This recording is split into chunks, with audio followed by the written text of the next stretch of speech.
in and the bearing down are very, very important. And the stronger you get, the more you'll be able to do and the higher you'll be able to go.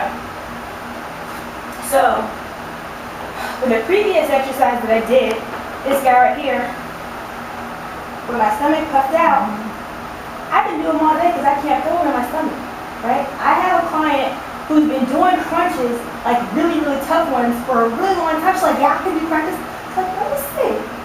So she does them, and her belly gets really big because she's not controlling the muscles. But when you start to control those muscles and you pull them in and you do them, your muscle is created the way you want it to be. So no more Puff the Magic Dragon on your stomach, okay? So you have to learn, and it's hard, it's not easy. I'm going to just tell the truth, it's really, really hard. And the hardest thing to do is the plank, because it's super awesome. Everybody loves the plank because it gives you a nice flat stomach. But if you can't control your muscles there, you will definitely be able to tell because you got a big old ball in your tummy. You like to know what's part of it. Look at it. I'm going to put my sister's face. So, I'm going to turn that angle.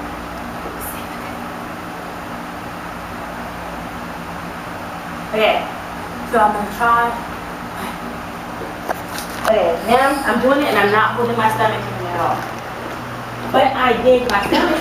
I'm just going to play. I can't pull it in my core at all. I do it in my back. Doesn't feel good. Come down. Take a quick break. Put my muscle in. Engage it properly. So I'm sucking it. I'm drawing it in. And I'm bearing down like a private moment in my bathroom. I call it a conference call. Just FYI, because I don't like all that extra stuff. It's a conference call. I pull in my stomach and get ready for my conference call. I come back up. And my stomach is really, really flat. Because now I have to pull it in. Right? You see what I'm saying? So I'm going back down. I'm going to do it without making a muscle. Right? Can you see? Okay. Making a muscle. Pull it in. And I'm back up. Tell the difference? Then, when you're really super excited about it, and you're stronger, and your stomach is flatter, you can add stuff. Right? Or legs, just legs. And go out. Okay? So, it's very important to get the idea of a flat stomach before you start doing super advanced stuff, because the way that you train your muscles is the way that they'll grow. Just like the way you do your work or the way you practice is the way you'll perform. Any questions about core?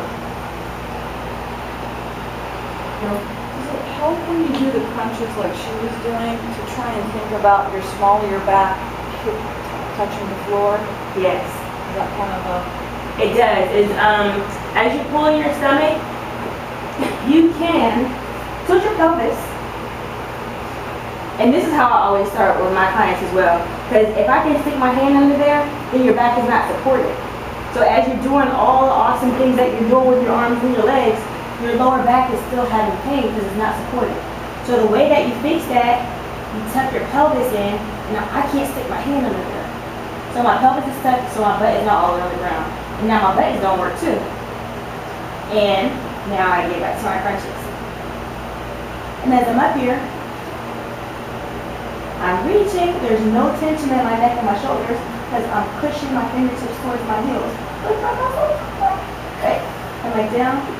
And my lower back stays in the ground and not protected. Does that make sense? Who wants to do crunches before we go?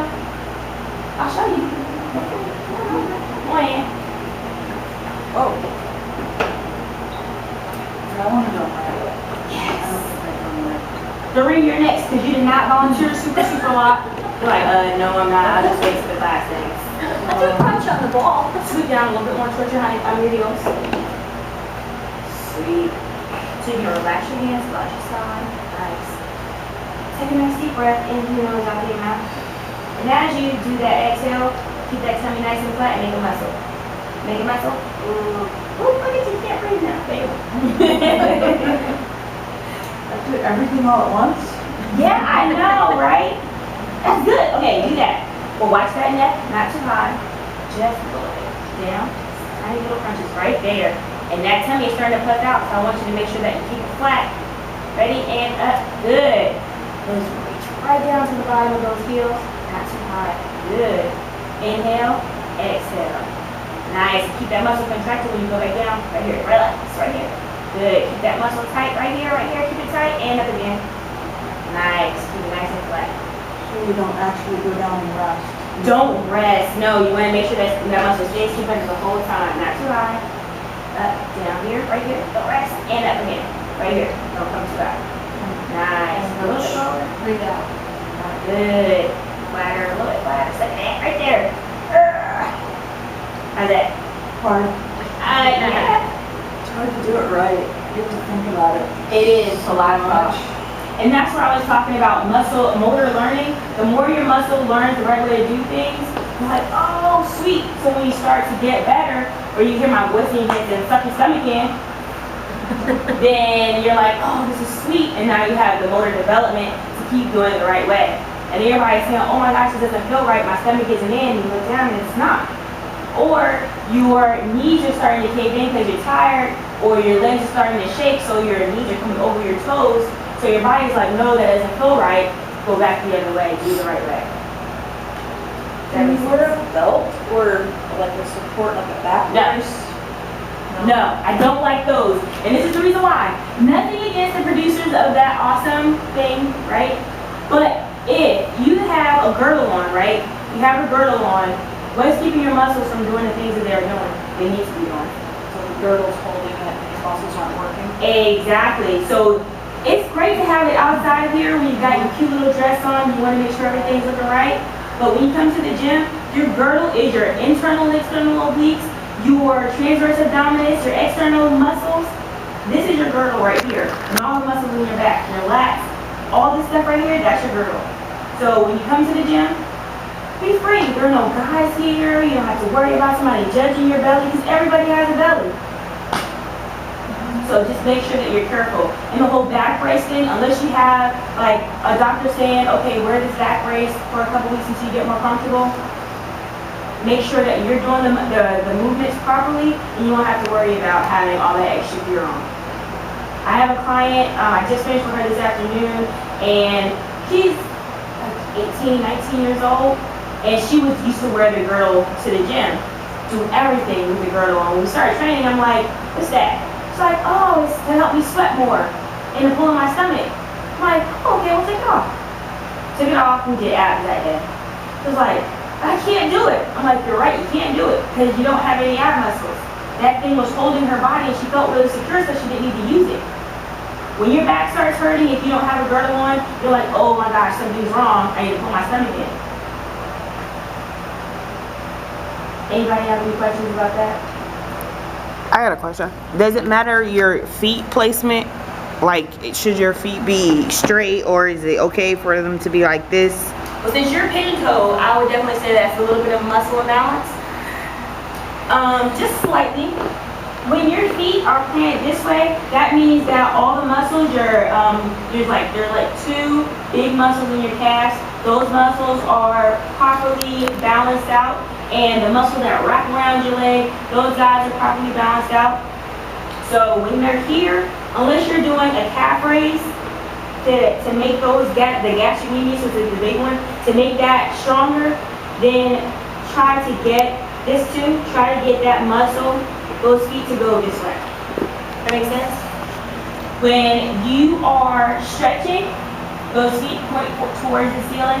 That's why stretching is really important, because if your feet are doing this or they fall out naturally, this isn't a stretch. Really stretching your knee. Turning them inside stretches your hamstring and your calves. So it's very important to keep that idea. When I ran track, my coach never got out of his seat because he was like 15 months pregnant, or maybe 22. I don't really know. He was hugely pregnant, so he never moved. But he always said, "Boy, them toes sort of." And I'm like, oh, okay, well, I gotta put my toes. Because this is how you should be walking. This, no bueno. This, some people have. They're born that way. My niece is so cute. She's a little piggy goat. She walks like this, a bird, like a pigeon. And you're like, oh, look, you guys have matching shoes. Hers are pink though. Any other questions? Who wants to do those two before we leave? The ring is so secret. I don't even know what to do on now, I will introduce you. So this is my friend Bosu. Bosu, this is Doreen. Say hello. Say hi. Have a seat. Just a seat. So a Bosu ball can be used in two different ways, right? We've talked about the balance ball, excuse me. We talked about dumbbells, and now we're going to talk about this guy, Bosu. Here, it's just a puff of air. It half moves like a medicine ball, a balance ball. It's like a balance ball, but it's halfway. So it's not as challenging as just doing it with a balance ball. If you want to scoot just a little bit forward, mount on top. A little bit right there. Nice. Pull those feet back some more. The reason why I didn't let her keep her feet all the way out here is because she's put too much